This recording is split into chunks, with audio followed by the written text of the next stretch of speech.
போறீங்க? இந்த சேர நாட்டோட சிறப்பான மன்னர் யார் தெரியுமா? இமயவரம்பன் நெடுஞ்சேரலாதன்.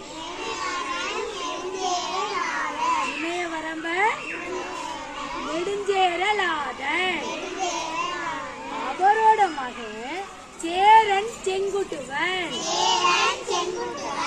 இந்த ரெண்டு பேரும் சேர நாட்டு மன்னர்களே சிறந்த மன்னர்கள். சரியா? இப்போ இதோட தலைநகரம் என்ன? வஞ்சி. இதோட தலைநகரம் என்ன? கேபிட்டல் வஞ்சி. இதோட ஆறு என்ன தெரியுமா? எந்த ஆற்றங்கரையில இவங்க அரசாட்சி செஞ்சுக்கிட்டு இருந்தாங்க? ரிவர். என்ன ரிவர்? அடுத்து இவங்களோட கொடி என்ன தெரியுமா? வில் அம்பு. இவங்களோட கொடி என்னது? வில் அம்பு. இமயத்துல போய் சண்டை போட்டு வெற்றி அடைஞ்சு அங்க என்ன செஞ்சுட்டாங்க?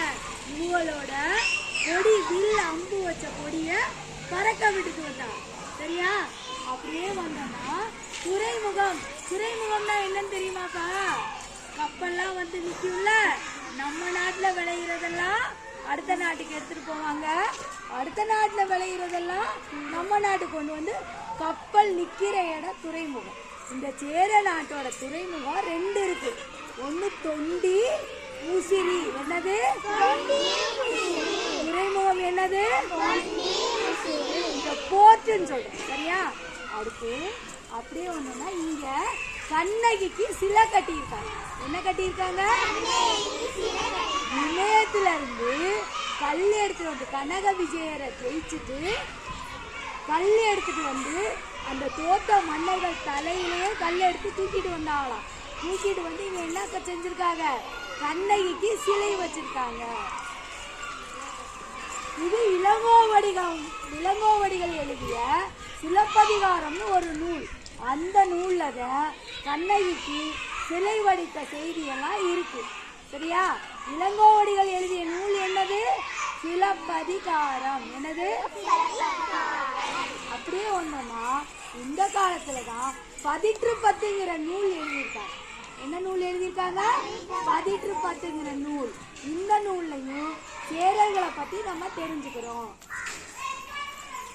இப்போ இந்த பாத்தியா ஈரோடு, இப்ப நம்ம கேட்கிறோம்ல, ஈரோடு போயிருக்கியா? ஈரோடு, கரூர், திருப்பூர், நீலகிரி, கேரளா. இந்த கேரளாவில் கொஞ்சத்தெல்லாம் உள்ள அடக்கிட்டு சேர நாடு இருந்துச்சு. சரியா? திருப்பி சொல்லு. பொய்கையாற்றில் பொய்கையாற்றில் எங்கே போறீங்க? சேர நாட்டை பார்க்க போறோங்க.